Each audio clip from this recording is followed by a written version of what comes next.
let's finish up this board meeting because I just had another meeting today.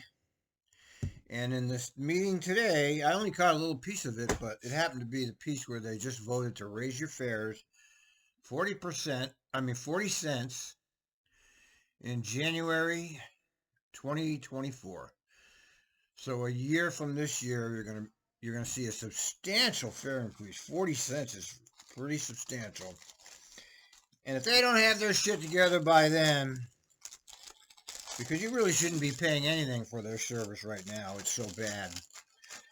But this is government. Government does what it wants. Elections don't change anything, so you're going to get more of the same. But in the meantime, let's finish this. Let's finish this up. Explain what the current shift times look like right now with your crew of 48, and also areas where you find that more coverage is needed than others. I'm just thinking about our entire system. We have a large system of multiple counties and multiple jurisdictions we work in. So it sounded like maybe Portland or Multnomah County was where it was mostly concentrated.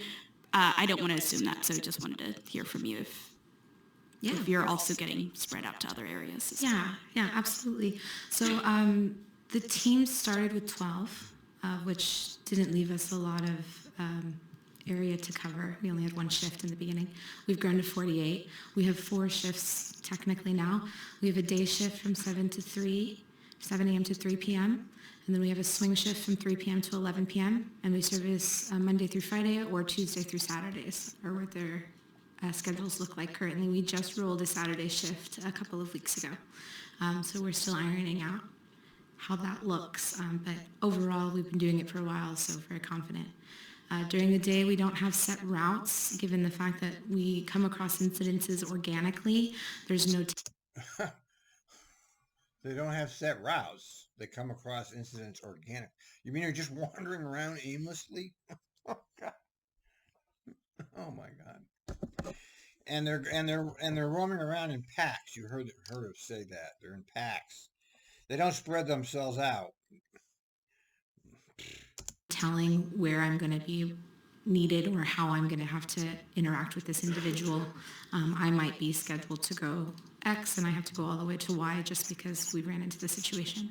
So what we do is the team leads, we leave it up to them every day, decide what section they're going to cover. That's just strange. I mean, they micromanage everything over there, but they're not micromanaging this. Don't you find that strange? Because I do. We've separated from West Side, which is Goose Hollow, all the way to Hatfield, and Central, which is all the way down from Milwaukee up to Expo Center, Delta Park area. And then we do East. Our East is our biggest section, which is from Lloyd Center to the airport gateway, Gresham and Clackamas. We try to have 2 teams in our East because it is the biggest field. We try to have 2 teams in our Central because those are the areas in which we see the most need for help up and down Delta Park, Rose Corridor, Skidmore Fountain, Pioneer Place, all the way down to Moody Station can be quite busy. So we try to do 2 and 2, and then we have a West Side, and we have the team stay from Goose Hollow all the way out to Hatfield, but it is a big area. We do quite a bit of interactions at BTC. Beaverton Transit Center is one of my favorite places to go because there are a large need of people and there aren't as many resources out in Beaverton. We've been lucky to utilize the resources that are available there and then as well direct people to other areas in which they can receive the assistance they need there. Yeah, right. Okay, great. Thank you. I just have a follow-up comment, and many thanks to Andrew and team for just setting up this program. I know we've never done it before. This is a pilot. And so, we're hearing this in front of the board today, but do you have any plans to, connect with other agencies, I'm just thinking about other counties to talk about the great work that y'all are doing? Okay, around the partnership that was talked about earlier. Okay. Yes, is the answer, Director Way. And like I said, I really am proud of this team and the work that they've done. We also, something I didn't mention today, but we have a new position in our department that's called the Senior Director of Vulnerable Communities. The Senior Director of Vulnerable Communities, everybody! The Senior Director. They just add these bureaucrats like, well, can you think of any reason to have another bureaucrat? Yes, Vulnerable Communities needs its own director. This is Marissa Clark. You guys, Dr. Lewis knows Marissa Clark, but she's taken over a role. She actually had a Vulnerable Communities Summit that she chaired in Denver, Colorado a few months back, where we shared this type of information about the SRT and where we're headed as an organization. We have a lot of connectivity with other transit organizations who are going through similar things, and I think we're leading the pack on this, and so it's been a really good, innovative time here at TriMet in this space. We're leading the pack. We're the best in the country. We're the best in the world. We're the best of all time. We're TriMet. We're leading everybody. We're the leadership team of leaders. We lead the leadership teams of leaders. We also communicate pretty regularly with local folks. We get requests often for SRT involvement and conversations with lots of different groups in the area. But one of the things that's kind of come up recently is as the City of Portland and others are working on their issues is how can we support them? And that's difficult for us because we have limited resources. We're focused on transit. You have limited resources, but you have unlimited resources for directors, supervisors, coordinators, assistant directors, administrative assistants, capital projects. But we certainly share every piece of information we can gain or we've gained. Yeah. In addition, the program manager at TriMet, Thomas Hunt, he attends regular meetings with Thomas the county. Hunt, program manager. He's working on building more long-lasting relationships with community members.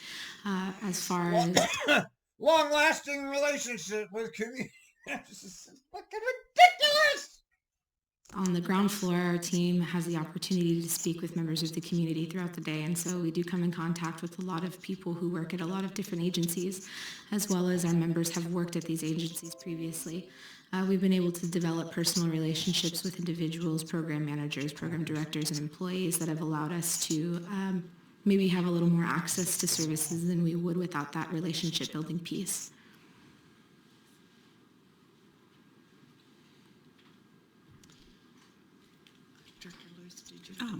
Yes.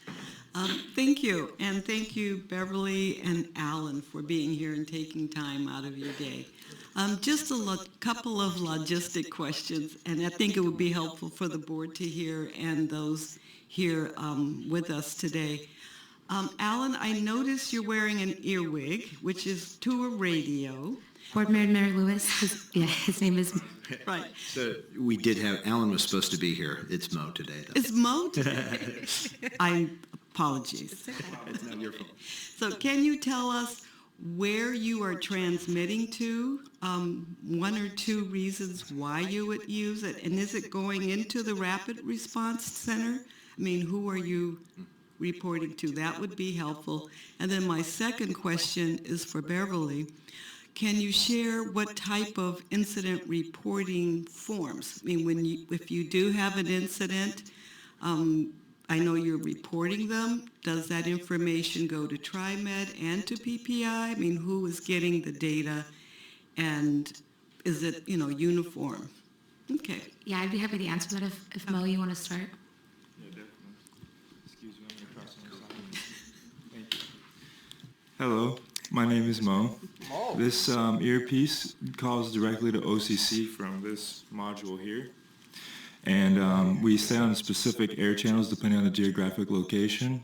So we'll go directly to OCC and we can request either transit police, security, or AMR, which is medical response, depending on the severity of the situation. So that's part of your training to be able to do the call-outs? Good. Yes, absolutely. We do specific scenarios inside of the PPI office, and then we get extensive practice outside as well. Good. Do you have DPSST numbers? Are you part of the academy? No. I myself I have a DPSST card because I've done previous security work, but we do have DPSST classes that we take. So Portland Excellent. Patrol has courses, but none of my members are certified due to our program. They don't come to us to be certified. If they were certified, it was previously. Those cards would run into expiration. We don't require them to be employed with us at all. Yeah, that's just from previous employment. As far as your next question in regards to, thank you, Mo. In regards to, I'm sorry, if you could refresh my memory of your next It was on reporting, Yes. such as an incident, if he calls AMR or if he has to report. Do you complete a report, and is TriMet getting copies of that? Yes, ma'am. So we do have a standard report. It includes date, time of incident, summary of incident, any personal information we receive about the individual, the members of the team present, and then it lists a brief description of the situation, sometimes brief, sometimes not so brief. We will list things such as a description of the individual that we were able to assist, which makes it more helpful for us to kind of pass it around with the teams and get a good idea of what this individual looks like in case we come in contact with them in the future.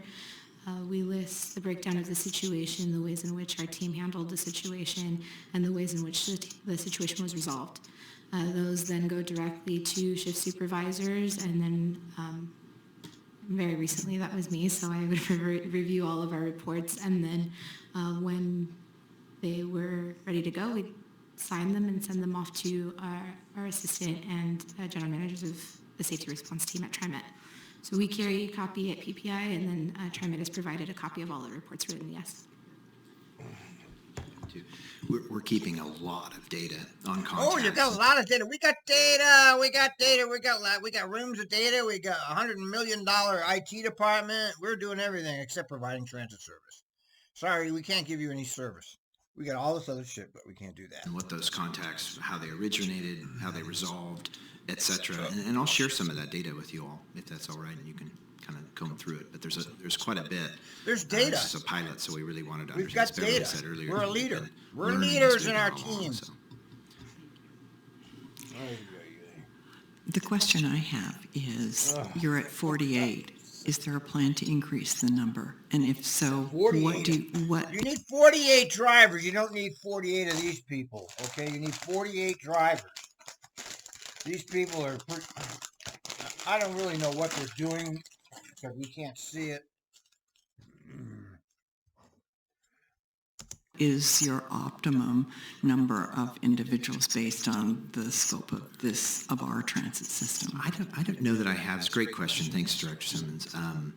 I don't know that I have an optimum number yet. We're working towards it. It is going to increase. 48 is where we've just reached, but I think we're seeing that there's a need beyond that. Why not? Absolutely. Why not 148? Why not 1,048? Right. So, if it's a doubling effect, at least it might be. But I think we're headed that direction, and I'm in conversations with folks internally, and we're looking and pursuing different funding options. Yeah. So. Yeah. Where's the money gonna come from? Yeah, well, money, right? Just from my experience when I've been, and you're mainly on MAX, you're not on buses, or you're on buses as well. So as I stated previously, because of the small amount of members that we had to begin with, a lot of our time was previously spent on MAX. The last, probably since about July, since we've expanded, we have really focused our efforts on reaching areas outside of just the general MAX area, and we partner with TriMet every day to get a bus line and ride those buses. We'll focus on one line a day. The issue with buses is because we ride around in teams that are so large, we try to avoid overcrowding a bus for the passengers that are riding. And oftentimes you can get through talking to everybody on a bus fairly quickly. But we do have them pick a line, they'll ride it the whole day. It's out to Drattill and Morgan City and Forest Grove. So we've been concerting our efforts to get more coverage out in the outer skirts of the Tri-County area. Yeah. I think one of the real benefits also is having a presence. On times prior to your program going forward, I would be on the system and I would see no one. And I would see things happening, and there was no way to really address it at that time. So anytime you have as many people interfacing within a system, a transit system, there's going to be a need to have somebody who can address the situations that happen. So thank you.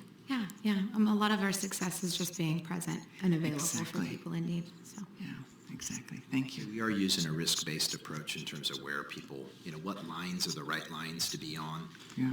So this is part of a kind of a broader strategy in terms of how we establish presence out there, but SRT is a part of that as well. And, it's just, good things to sort of identify out there and issues to tackle. Yeah. Oh, Director Edwards. Thank you, Madam Chair. I just want to say thank you to Bonnie and Andrew. You put together a great team, it appears, and I really appreciate the vetting process, because it seems like your team reflects the attitude and the environment of TriMet. Here we go. And that's what we want to make sure that we're doing as we do this. So again, thank you all very much. Thank you. Thanks, Director. So I only have one more slide. And all it is similar information, but just to show you kind of where we're at from present, you can go ahead and this is just where we are in quarter 4 versus quarter 3. So you can see that 48 number is our SRT, the doubling effect that we've had related to our customer safety supervisors. Funny how they can find people to do this job, but they can't find bus drivers. I wonder why that is. And additional security that's been brought on, which is both allied and CSOs for the customer safety team. So presence is coming, and we hear this ask from the community. I hear it a lot, and so we're getting there, but we have a lot of room to grow. So Yeah, great. Help me to understand the difference between safety response and customer safety supervisors. yeah, so the customer safety supervisors are the blue shirts earlier that you saw. Oh, the light blue shirts. Yeah, which are code enforcement. They changed the name from Fair Nazi to Customer Safety Supervisor, but they're still Fair Nazis. Terrorizing the poor people of Portland. Portland, one of the most regressive cities in the United States. Horribly regressive, just horrible. What they do to people. They're going to cage up all the homeless in concentration camps. They're going to charge the dispossessed more money to ride the buses. They're just horrible there, really. It's one of the most backwards cities in the country, actually, even though, their great marketing campaign makes it look like it's supposed to be liberal. The exact opposite is true. Okay. That's their, I would say, I don't even want to say their primary function. That's one of their functions. They also do a lot of customer service outreach, event planning, help with winter weather, those types of things. But that's what the customer safety supervisors, they're a little bit more operational. And who checks fares? Customer safety supervisors. Okay, great. Yep. Thank you. Yep. Thank you. I think there's just a question slide, so we're in the questions if you have any more, or, yeah. I would just like to clarify too, since we clarified that the safety really officers tired of check this. for- safety response team does not do fare enforcement, code enforcement. Okay. I was aware that you didn't do that, so I was just kind of curious because it wasn't Yes. called out in the slide as to where that happened. Well, thank you so very much. This is very, very helpful. I look forward to seeing everybody out on the system. Another awful board president. Look Every forward to one of having a them. conversation. Every one of them has been trashed since I've been involved. From Passador to Van Beveren to Warner to this bit. Oops. To this. Well, you know what I mean. Every one of them has just been completely awful for the riders. Yeah. Thanks, Beverly. And we have one more briefing this morning. We'll get an update from Alan Lehto, who is the Director of Business Planning and Asset Management on the business plan. Oh, business plan. And I can tell you ahead of time, I've already sent my feedback to Alan. Bonnie Scott's leaving the room. Can't tell. There goes Bonnie Scott. She's leaving. Bye, Bonnie. How's Bye, that? Bonnie. That sounds better. Welcome, Alan. All right. Sorry, I was, of course, multitasking here. At this point, I like this Lehto guy. I really do like that guy. need to ask you to shift gears a little bit and look forward and think about our strategic planning and our business plan. We are only about a third of the way through FY23, but it's already time to start thinking about the kind of high-level strategy for FY24. And so there are just 3 pages in the briefing materials that you got. And I want to briefly talk through those and then just give each of you an opportunity to give us a little bit of thinking about where you are seeing the priorities and the strategy for the upcoming year. There will, of course, as with every year, be a number of different touch points on the business plan, including a full draft at the January board meeting, full comment period. Let's see what he says here. I'll read it for you, because I'm sure you can't see it. Strength, system safety is a value at TriMet. Yeah. Mission-driven work, right. Employees who are the face of TriMet. Yeah, you got some good ones. Overall public support.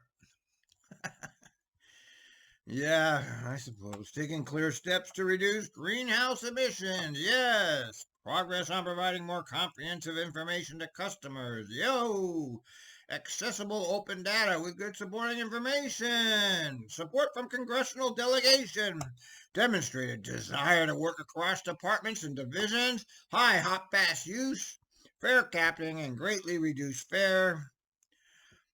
Unlimited rides for $28 a month, which is decent, but it should be free for people that have no income. Fares provided a nonprofit. High level of pension funding. Oh, thank God for that, man. I'd hate to see my pension get stolen. I was kind of rooting for the Republican in the governor's race, but, I knew that if you're on pensions or government benefits, Republicans are not the ones to vote for, because they do not believe in any of that. Now, here's their weaknesses. Weaknesses have not yet fully achieved a consistent culture of safety. Okay. Shortage of operators and other employees throughout the agency. As retirements and other attrition outpaces hiring. Yeah, people get the hell out of there, and you won't raise the goddamn wages. You won't do what even Transit Center has said to do. I mean, don't listen to me. I have no credibility, right? I'm just nuts. But Transit Center, a worldwide leader in transit consulting, has actually put out a paper which explains to transit districts how to do this, how to deal with this operator shortage, and not one district has implemented it, not even one. Reduce financial resources. What are you talking about? You're rolling in fucking money over there. Workload, expectations, and staff capacity not consistently well matched. Yes. Physical separation of administration employees and operations employees. Yes. Wow, I can't believe you put that in there. He's right. Sounds like this guy. He's on the ball. Employee recruitment, engagement, and retention risks. Yes. Inconsistent internal understanding of what it means to provide an excellent customer service. Wow. That's impressive. He's actually got this right. Dispersed and not fully coordinated data collection, management, and document sharing. Training still needs to be addressed at all levels. Incomplete internal resources for communicating with our riders and communities with limited English. Yes. Historic focus on service and expansion and innovation without matching resources for ongoing support. My God, this is impressive. He's got the whole goddamn list there. Wow, I'm impressed with you, Lehto. Capital asset maintenance and replacement needs, still developing succession planning and technology. This is excellent. He didn't hold back on the weaknesses. He said it. Wow. Will they get it? I don't know. I mean, the board does whatever the general manager wants them to do. They're an extension of the general manager. During February, and then finalizing that business plan during March so that it aligns with our budget process as well. But this is where we start thinking forward. We're still paying attention, obviously, to what we're doing during FY23, and I continue to have check-in meetings with all of the responsible parties for all of the key strategic actions for that. But starting to look forward.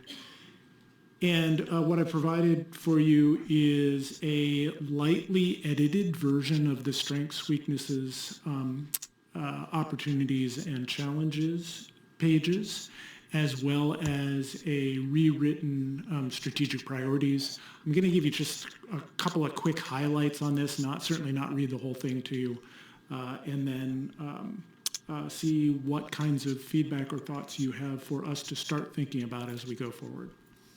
So on the strengths, weaknesses, opportunities, and challenges, and we do this to make sure that we are trying to be honest with ourselves and thinking about if we are being strategic, what do we need to focus on? Well, what are our strengths? What are our opportunities? What are our weaknesses? What are our challenges? So a number of things on here. Oregonian called governor for Tina Kotek, which means nothing will change. Not a goddamn thing. Strengths include our employees who are working with our customers every single day. Oh, he's at work. The HB 27 funding, which has... All right, maybe I heard it wrong.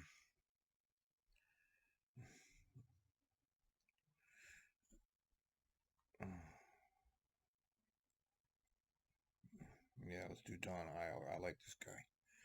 This guy, Don Eiler. I don't know how you pronounce his name.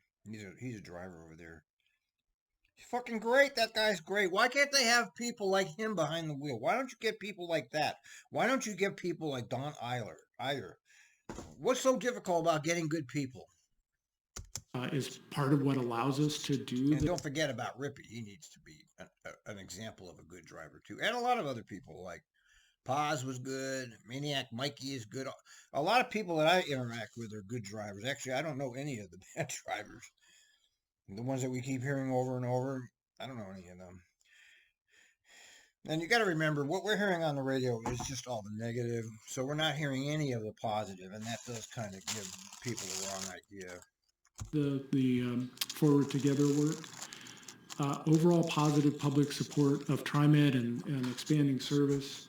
Our ability to provide comprehensive information to customers with. All right, I just read the list to you. I want to stop watching this meeting because there's another meeting.